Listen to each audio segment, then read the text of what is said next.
Ladies and gentlemen, may I invite you to listen to a short address. It's related to what we've already discussed, the registration of designs in the EUIPO. Eamon Kelly, the Head of Service in the Operations Department at the European Union Intellectual Property Office. Alicante.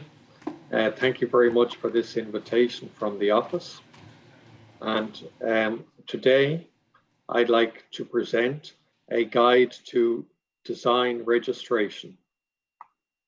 The topics I will discuss includes the contribution of IPR to the European market in general, designs within the EU, what we consider a design, the route to registration, how do you actually apply for a design in front of the office. And I will also give examples of designs that we do not accept, so to avoid delays with the registration. And finally, I will talk about the newly created SME Fund. So going to slide 3, please.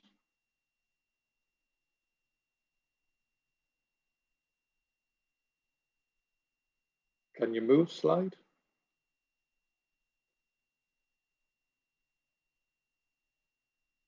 Hello? Yeah. To the next slide, please.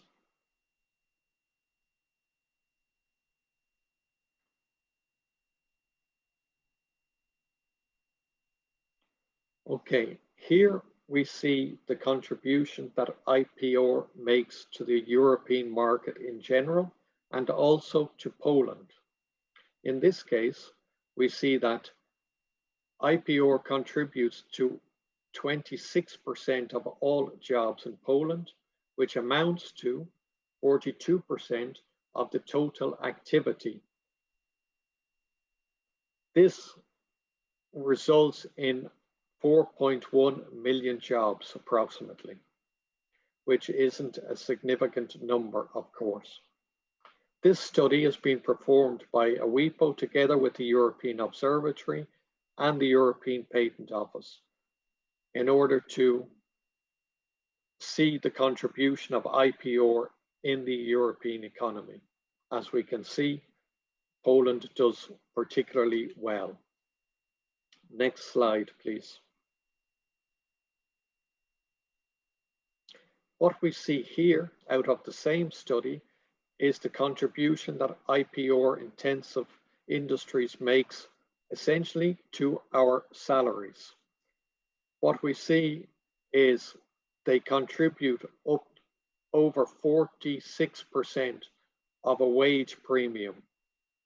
In particular, in designs, we see there is a wage premium of 38% for those companies that protect and register their designs. Next slide, please. Here we see the number of filings made by Polish owners to the office. As we see, we receive today approximately 4,000 designs per year. That represents just about approximately 4% of the total received in front of the office. However, there is a gradual growth. Next slide, please. Here I present the top 12 Polish owners of design rights in the office. First being Maxton Design Proprietary Cartas, which has over 1,000 designs registered in the office. I will not go through the list, but I'll give a short time for you to look at. But as you can see, most of these companies have over hundreds of designs with the office. Next slide, please. What you see now is the first Polish design that was registered in the office. It was registered back in April of 2003. It is, as you can see, a bottle, but with ornamentation, called Belvedere. I guess you must be familiar with this product. Next slide, please. Here we have a more recent and innovative design presented in the office just a couple of weeks ago of a house. Next slide, please. Now, a design in front of the EUIPO. I'm not going to read out the definition, but in principle, a design for the office simply specifies how a product looks. That is how we see it with our site. And that is what we take into account at the point of registration. What we also have to take into account is the design should be new and it should have individual character. However, we do not actually do a novelty search as part of our examination process.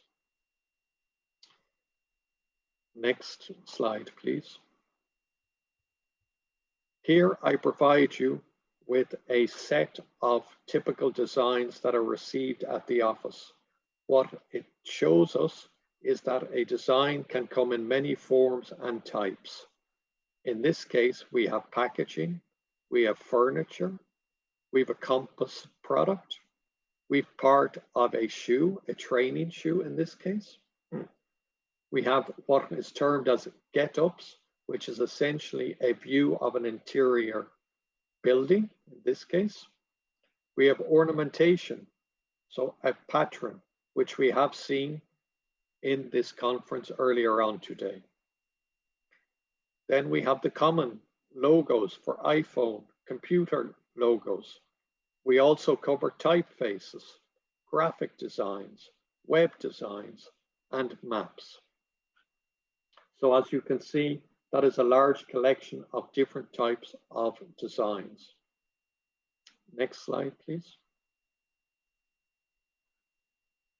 Now I will briefly go through on how to apply for a design in front of the office.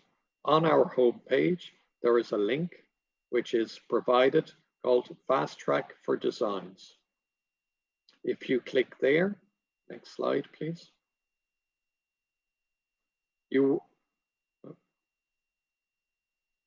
Next slide.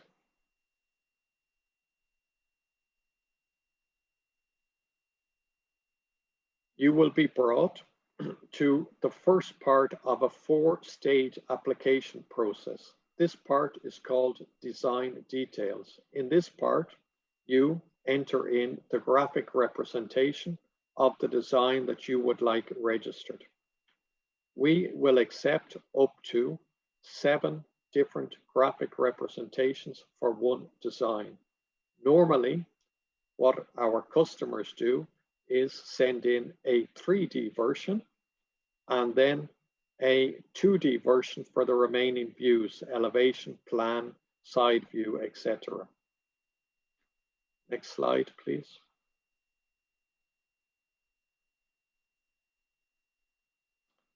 After this, you need to provide indication of the product.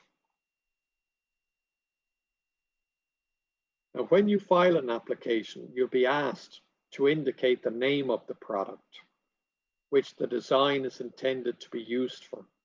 Right, the specification of the product should be worded in such a way that it clearly indicates the nature so that the product can be classified in the Locarno classification.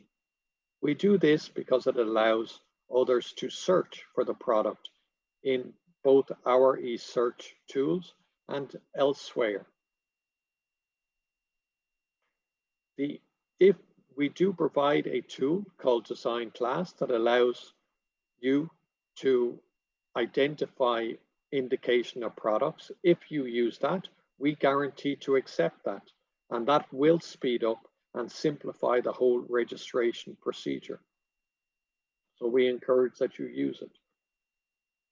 And next slide, please. The second part of the application process is you have the possibility to search for similar designs. You, however, if you identify similar designs, you can still proceed with your application. Next slide, please.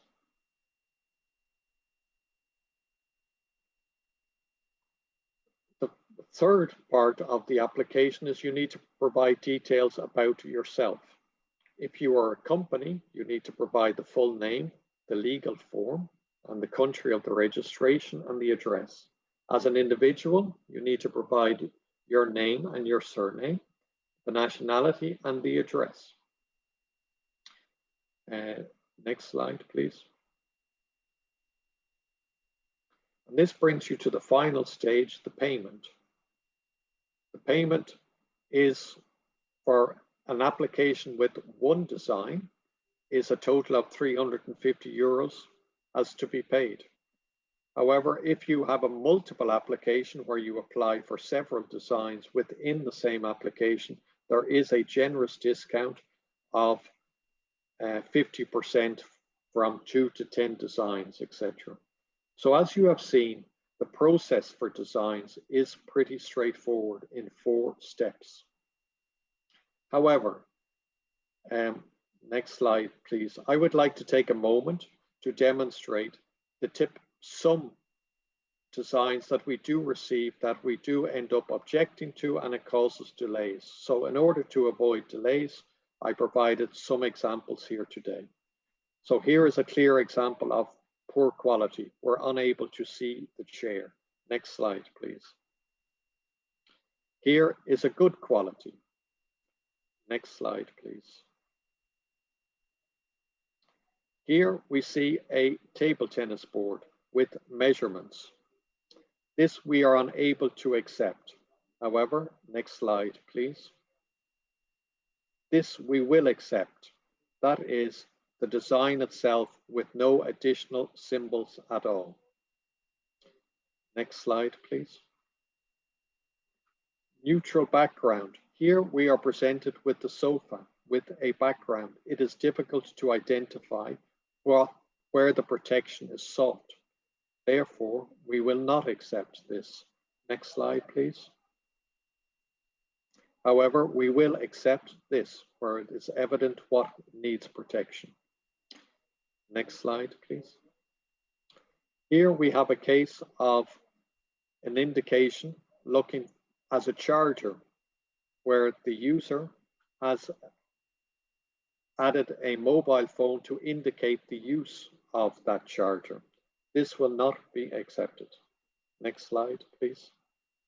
However, this will be accepted. Next slide, please. You also have the possibility of protecting parts of designs.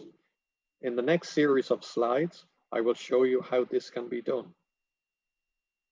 On the more technical drawing, you can use dotted lines. In this case, on the car, you can see we've used shading to mark out those parts of the car that we do not seek protection. Next slide, please. Here we have simply used a line circling the sole of the boot that we would like protection, which is also acceptable. And next slide, please. And here we have used highlighting part of the pattern on the tire. So we have blurred out part that we are not seeking protection. This is also acceptable. So what we have seen is a range of unacceptable, acceptable designs. So at the time of filing, we do advise you to check that at the time in order to avoid delays. Now I come to the final part of the presentation, where I can talk about the SME Fund which is the Ideas Powered for Business SME Fund, is a fund of €20 million grant scheme to help European small and medium-sized business access their intellectual property rights. Supported by the European Commission and the EUIPO, the EUIPO, the Ideas Powered for Business SME Fund is aimed at businesses that wish to develop their IP strategies and protect their IP rights at a national level, at a regional level, and at a EU level. Next slide, please. The support covers what we call IP diagnostic services and our trademark and design applications. In this case, the fund will provide you with up to €1,500. You can use that up to 75% off in an IP pre-diagnostic service. What does this do? This is professional IP experts will help you identify the value of your intellectual property assets, and this can help you learn how to share your IP business strategy now and in the future. Or alternatively, you can have 50% off trademark and design application fees.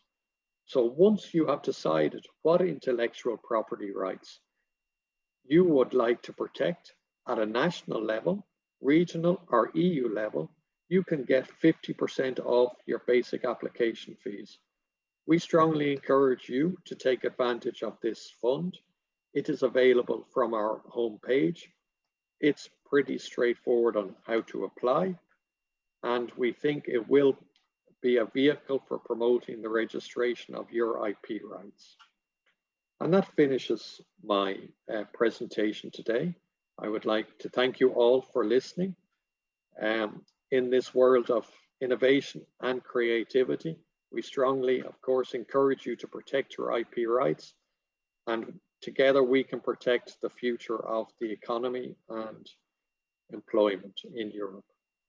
Thank you very much.